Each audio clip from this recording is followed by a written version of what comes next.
Yeah, my kids went to this elementary school for 10 years. Was to look at the Olive Elementary poppy colony because OUSD keeps whacking it down. I was a parent here from I think 2001 to 2012, and I took care of this poppy colony here, and it survives, but of late they've been rather harsh with it. And when I was here, I seemed to get some attention by going down to the district and calling people up and saying, hey, you shouldn't be whacking down the poppies. This is a native flower. It's the state flower. It's in flower. And you guys are just whacking it to the ground. And you can see this is bare, but this used to be fairly well covered with poppies. Over here, this is all new growth because they keep whacking it to the ground. Now, down there, you can see the edges of the property line where the weed whackers stop whacking, that they'd actually be in flower right now. This slope would look like those flowers right there. But instead, OUSD chooses to attack state flower, which I guess I'm going to have to remind them is actually illegal for them to be whacking down to the ground and molesting the native California poppy. That's why these aren't in flower, because they are repeatedly being weed whacked. And you can tell that the foliage is so much different than these weeds. There's really no excuse. And on top of it all, there's no reason to be weed whacking the slope all the time anyway, other than the fact that there's probably a contract somewhere. I can see these guys. I'm going to start keeping track now. But I urge the Olive Parent Teacher Club to potentially get involved here. Or they could just weary of the fact that they don't even really have to pay attention to non-parent, since I'm no longer a parent here. Just wanted to point it out to you. Poppy colony. I saw a poppy up here about 18 years ago. Here's one right here, and I just weeded around it. Now you can see here where the OUSD weed whackers have been out here. Now generally don't say too much about it, but it is the state flower, and this poppy colony has been here for a while, and I do come and weed it occasionally, and I've been known to even put a sign out here saying it's illegal to molest the state flower, just to remind the OUSD that this is the state flower right here. Well, a couple months ago we had a good stand here, and I actually saw the district weed whackers whacking them down in front of the children because it was during lunch. So definitely have decided that I'm going to start documenting this colony again and protecting it, because that's reprehensible that they would actually come out and whack the state flower in front of the children. Now right here, look at this particular variation. See how it's almost red? And there are some white ones in here occasionally. So there I have documented it. It exists. And it's pretty obvious, this gray-green foliage here. It's pretty obvious what is a California poppy. There's really no excuse for whacking them down, especially when they got flowers on them, and especially when the children are out at recess and can walk. USD. And all I really did was come in and search and find one little couple sprouts on a really rainy winter, and I cleared it out like this, like I'm doing right here. Alright, and so then there was this little island of poppies, And it just grew and grew because, hey, this is the state flower. It's actually adapted here with just a little bit of assistance. You know, it's going to establish itself, and it has.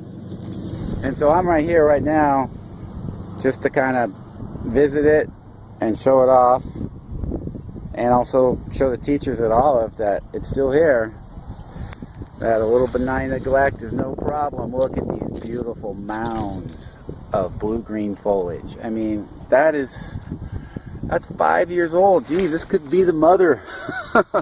Who knows? Look at the size of that. I mean, that's gigantic. I clear out some of this exotic grass around. Right here's bluish foliage here compared to the green. These are the poppies. And the size of this guy here, I mean, that's 3-4 years old easily. Maybe even more. I mean, look at the crown in there. See?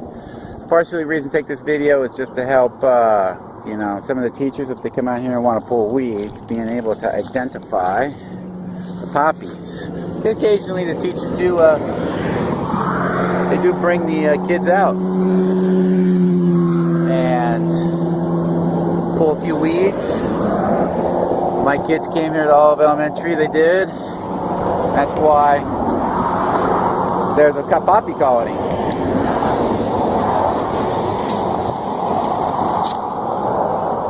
Interestingly, at a poppy colony like this, one would think, and here's a little baby right here, see? So if you're here, this one really has problems competing. So you come in here, it breeds that little buffer around them of dirt.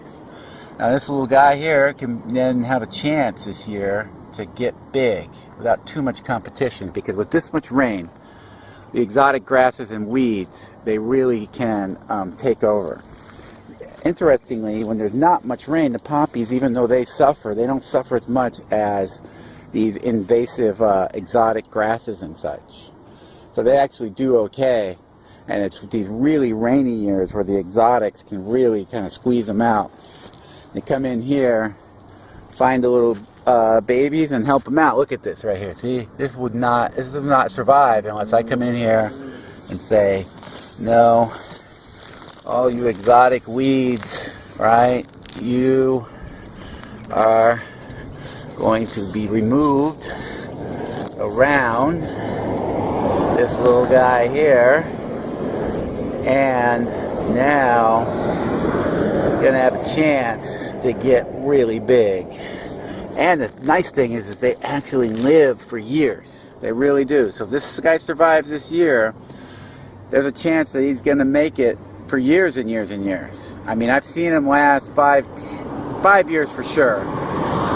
It's hard to tell, you know, but, you know, in the wild, you know, those colonies, you know, there's a big, you know, kind of mother plant in there somewhere, because this colony's the same way. Like, look at this mound of bluish green foliage, right?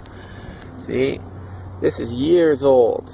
You can see what happens if you're just a seed and just sprouted, right? Compared to that. That's 3-4 years old minimum. There's a huge taproot going down in there. Now, this is like this year, right?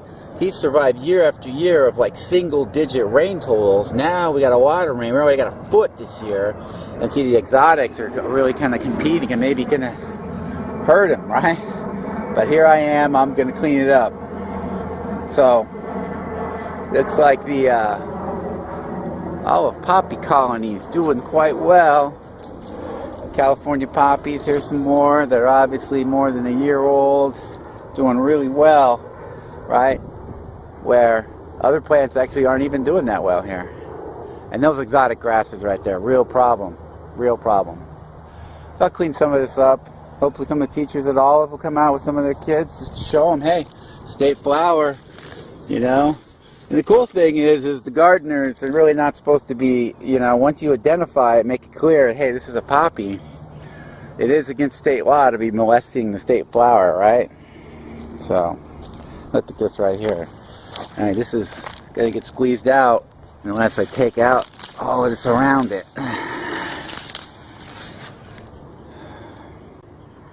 They can get really big. You can see how many of them there are.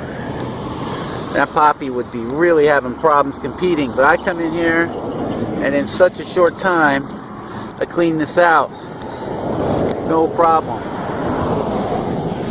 And over the next few months, that poppy's gonna get gigantic because of all of these other guys I pulled out here. And probably these two as well. So, grass there, and you can see them if you look closely early in spring. But by this time, later in spring, we get some rain. They start to get ready to really flower and get bigger. And I've been taking care of this colony for a long time. And they can look pretty good if you weed in there. Here is what it looked like 12 years ago in springtime. And despite the fact that there's a lot of grass in here, which will, you know, draw the district weed whackers in, the fact that there's grass growing so tall, I understand, means that they will come in here with weed whackers and really whack things up, even though they can tell the difference between weeds and, you know, exotic grasses and those poppies, because poppies have this really different kind of blue-green foliage, and when it's flowering, my goodness. So I'd actually get out here and weed around them to give the weed whackers, you know, some borders to work around. And here you can see some pretty old ones. They were many years old. Nice red one here, and a white one. This is all naturally occurring around here. It's because I was kind of taking care of it. And the good thing was, here you can see the weed whackers came. I looked down up there in the upper left of that photo. The weed whackers came and cleared that out, and they saved it. We still got some stuff growing. Successful terraforming projects. When my kids went to this elementary school, there was just this really big pine tree here. Not much else. And managed to get this agave and this ice plant here. And there's even some rosemary. It's all making it unnatural rainfall. Xeriscaping. Now sadly I got a battle with the Orange School District. Here they have actually killed a perfectly beautiful rosemary that was 4 or 5 feet tall, cut to the ground, killed it. Why? Here we have California wild lilac, native, beautiful blue flowers in the springtime. A bunch of those I planted, and almost all of them have been killed by OUSD. That one survives. That's a native California plant. This is ice plant. Used to people thought that this was native. I think it's called the Hottentot fig, because the Dutch sailors used it on their ships to fight off scurvy, because the little fruit, I think, is edible instead of the lime trees that the limeys or the English had. And there's some what they call succulent called elephant food. This stuff's all living on natural rainfall here. All of it, natural rainfall. And that can be incredibly variable in California. All this stuff has survived winters of only 3 to 5 inches. That's Artemisia right there. This is another rosemary that they cut to the ground, but it didn't die, fortunately. This is pink rosemary, which is somewhat more rare. Well, you can see the trunk there. It's rather old, but not as big as it ought to be. There's a bigger one on campus. My kids went here for 12 years, but it's been a while since they were here, and this stuff is just living and surviving on the natural rainfall in Southern California. And hey, this cactus has even made it. Surviving. Little guy's surviving there. Because it's going to not get any irrigation, and it's going to have to stand up to the district weed whackers. Got a little bit of bloom happening there. Right there. on Nonethless. Beautiful blue color. There's some Artemisia. Oh, the daffodil survives by the Olive Elementary sign. Construction waste. Here again, 12 years ago, trying to grow things around that sign, they're dumping cement on blooming flowers. These people are just contractors, I guess. They don't really have a vested interest, that they don't care. And literally dumping cement on flowers when you're trying to like make things look a little better. Here's some of that. Damage that they were doing, the reason why nothing was growing there. So I basically, it was photographic evidence of, hey, you guys are dumping construction waste, cleaning out your equipment on, blooming flowers. What is that?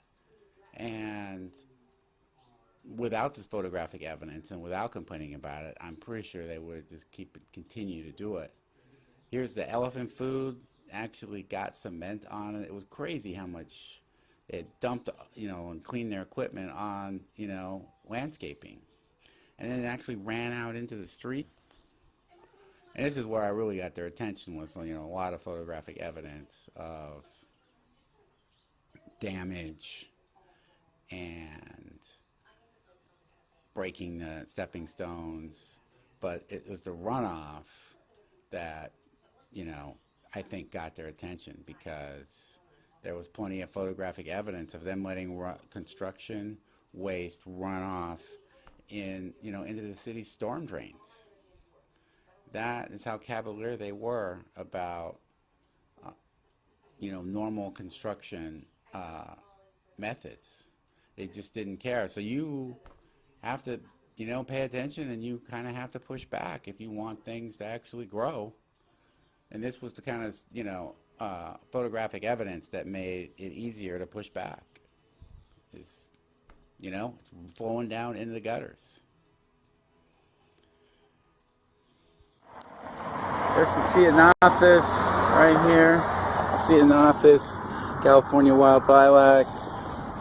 Had a bunch of these around here that have been ripped out by the gardeners or died from just basically general destruction from how the district maintains things. There's what they call elephant food. This is some rather unusual pink flowering rosemary, which the gardeners chopped down to nothing. Well, I can't call them gardeners. The landscape maintenance crew chopped down to nothing, and it's come back, which is nice because it's very drought tolerant. Here's some Artemisia, also cut back. Some more ice plant type of plants in here. There's some aloe vera. Anyway, it's nice to come here and see what had been barren not be barren any longer here at Olive Elementary School, and to have it actually be maintaining itself on the rainfall that we get. Here's a little bit of rosemary right here that still survived. There's a little bit of aloe vera, I think, that survived the district's maintenance crews. In any case, it's pretty cool that all these years after, it's just kind of living on its own. That makes me feel good. It's kind of what Adventures in Terraforming is about.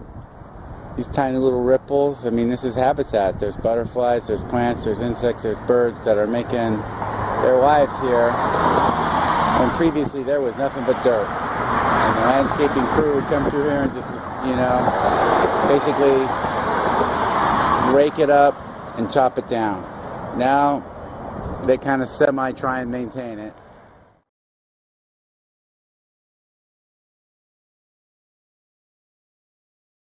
Waste. Here again, 12 years ago, trying to grow things around that sign, they're dumping cement on blooming flowers. These people are just contractors, I guess. They don't really have a vested interest, that they don't care. And literally dumping cement on flowers when you're trying to like make things look a little better. Here's some of that. Damage that they were doing, the reason why nothing was growing there.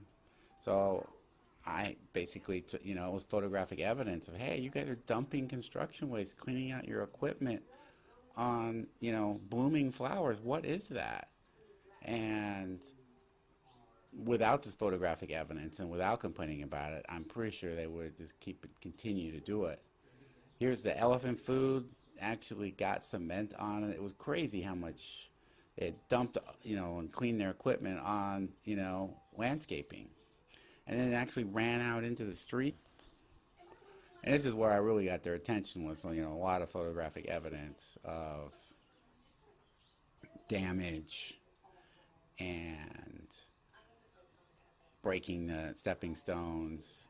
But it was the runoff that, I think got their attention, because there was plenty of photographic evidence of them letting construction waste run off into the city's storm drains.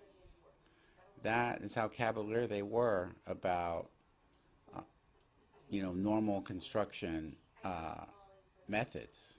They just didn't care. So you have to, pay attention, and you kind of have to push back if you want things to actually grow.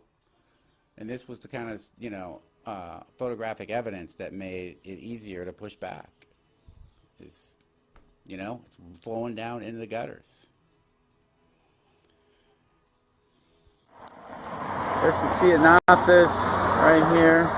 Nonethless, California wild lilac. Had a bunch of these around here that have been ripped out by the gardeners or died from just basically general destruction from how the district maintains things. There's what they call elephant food. This is some rather unusual pink flowering rosemary, which the gardeners chopped down to nothing. Well, I couldn't call them gardeners. The landscape maintenance crew chopped down to nothing, and it's come back, which is nice because it's very drought tolerant. Here's some Artemisia, also cut back. Some more ice plant type of plants in here. There's some aloe vera. Anyway, it's nice to come here and see what had been barren not be barren any longer here at Olive Elementary School, and to have it actually be maintaining itself on the rainfall that we get. Here's a little bit of rosemary right here that still survives. There's a little bit of aloe vera, I think, that survived the district's maintenance crews. In any case, it's pretty cool that all these years after, it's just kind of living on its own. That makes me feel good. It's kind of what Adventures in Terraforming is about. These tiny little ripples. I mean, this is habitat. There's butterflies, there's plants, there's insects, there's birds that are making their lives here, when previously there was nothing but dirt. And the landscaping crew would come through here and just, basically rake it up and chop it down. Now they kind of semi try and maintain it.